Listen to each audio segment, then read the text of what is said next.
Genesis chapter 2. The seventh day, God rests. Verse 1.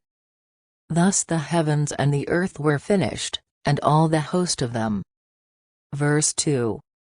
And on the seventh day God finished his work that he had done, and he rested on the seventh day from all his work that he had done.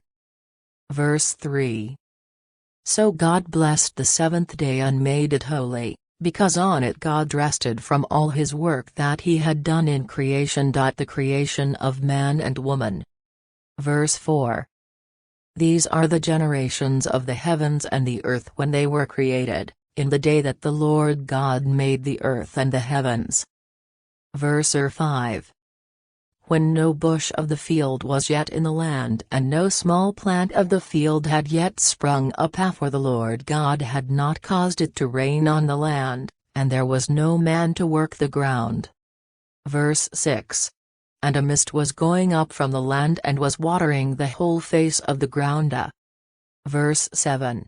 Then the Lord God formed the man of dust from the ground and breathed into his nostrils the breath of life, and the man became a living creature.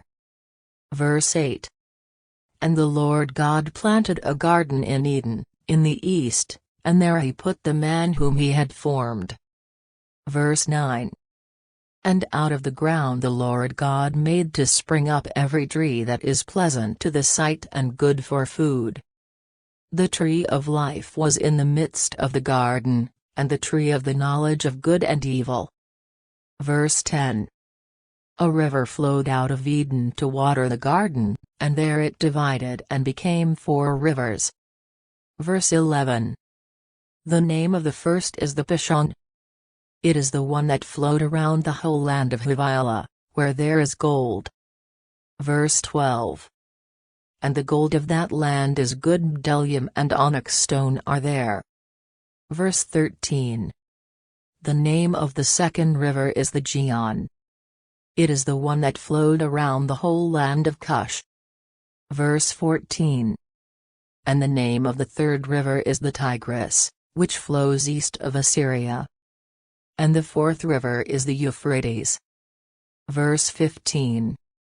The Lord God took the man and put him in the Garden of Eden to work it and keep it. Verse 16.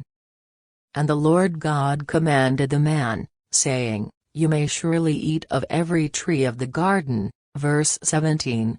But of the tree of the knowledge of good and evil you shall not eat, for in the day that you eat of it you shall surely die. Verse 18. Then the Lord God said, It is not good that the man should be alone, I will make him a helper fit for him. Verse 19. Now out of the ground the Lord God had formed every beast of the field and every bird of the heavens and brought them to the man to see what he would call them. And whatever the man called every living creature, that was its name. Verse 20. The man gave names to all livestock and to the birds of the heavens and to every beast of the field. But for Adam there was not found a helper fit for him. Verse 21. So the Lord God caused a deep sleep to fall upon the man, and while he slept took one of his ribs and closed up its place with flesh. Verse 22. And the rib that the Lord God had taken from the man he made into a woman and brought her to the man. Verse 23. Then the man said, This at last is bone of my bones and flesh of my flesh, she shall be called woman, because she was taken out of man. Verse 24. Therefore a man shall leave his father and his mother and hold fast to his wife, and they shall become one flesh. Verse 25. And the man and his wife were both naked and were not ashamed,